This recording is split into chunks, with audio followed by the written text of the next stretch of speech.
This is history in the making today as Cuba raised its flag in Washington, officially reopening its embassy for the first time in more than 50 years. The celebration marks the full re-establishment of U.S. relations with Cuba.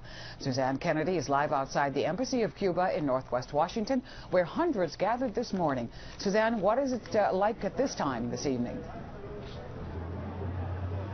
Well, Maureen, over the last 2 hours, we have seen the crowd swell here outside the embassy. Take a look behind me. You can see that people are dancing and playing music and holding signs saying "End the blockade of Cuba." A lot of the people who have been in the crowd here today say this, in many ways, is a new beginning.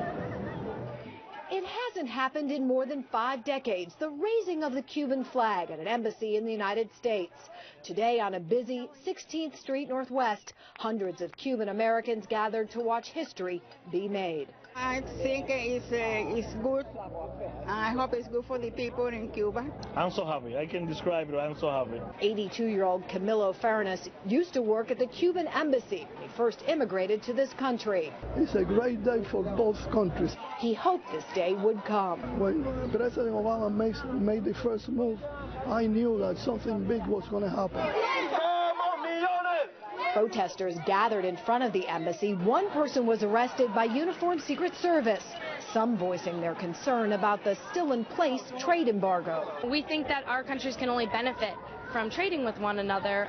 It'll be good for us and it'll be good from the Cubans because we have a lot to learn from each other. Earlier in the day, and without ceremony, another symbol of the normalizing of relations. The Cuban flag was hung in the State Department lobby. Frank Alvarez is the only person in his immediate family not born in Cuba. He watched today as the embassy reopened. I figured, wanted to take a few photos for my brothers and my sister and for my dad. It's a long time coming. This change needed to happen. And there it is. The flag has been up there for almost 8 hours. Quite a sight for a lot of Cuban Americans, people who thought they would never see this happen. A similar ceremony will take place on August 14th in Cuba. That is when the Secretary of State will head there and hoist the American flag at the embassy in Cuba. Reporting live in Northwest Washington, Suzanne Kennedy, ABC 7 News.